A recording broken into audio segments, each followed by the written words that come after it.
Hi, my name is Jim and this is Gardening Through the Seasons Inside and Outdoors. And we're going to start by cultivating my favorite vegetable today, and that's artichokes. Artichokes come from the Mediterranean region, so they like well-drained soil. They actually prefer to grow during cooler times of the year. They can't tolerate really cold interior places of the continent. I'm here in Western Oregon, and they like cool, chilly winters, but not really cold and frozen. So here we get temperatures in the teens and things during the winter, and then during the summer the temperatures are usually in the 80s, and they can produce very well here. So they like good drainage. They do not want to sit in heavy soil and stay wet all the time, and I'm not surprised by that because they come from the Mediterranean region. They are perennial. They'll come back as long as you don't have very cold areas.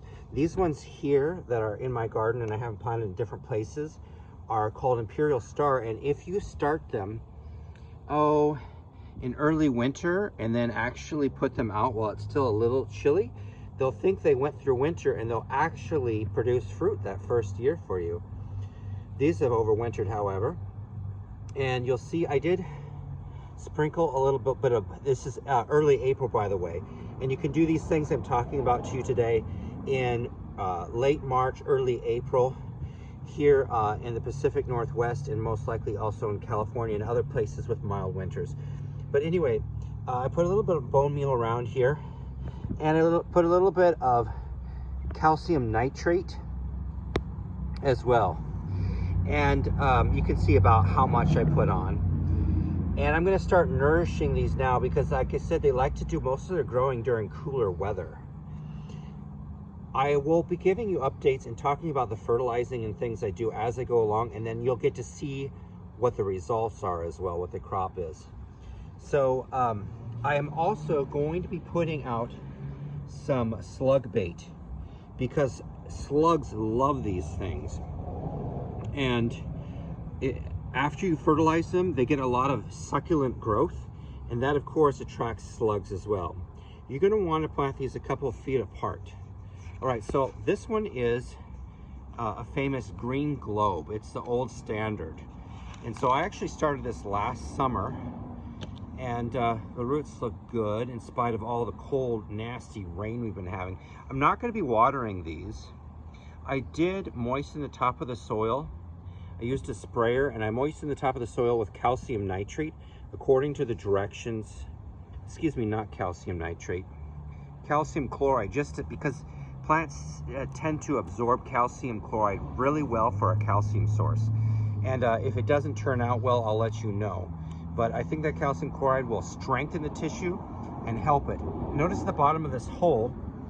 I've also treated my other ones that perennialized, that made it through the winter, with a calcium chloride, just to strengthen them. Okay, so, but I did not water them because I did not water it in deep because the soil is so wet, and also I don't want to shock the roots with that.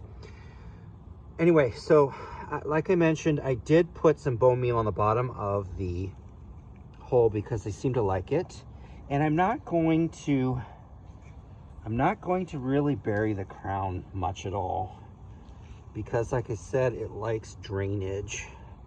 In fact, this one may be a touch low, but we'll see how it does. So again, just a little bit of calcium nitrate, because that'll provide a lot of nitrogen just to give it a boost. And it also has, again, some more calcium to really strengthen it, because these are real susceptible to getting soft growth that really attracts insects and disease.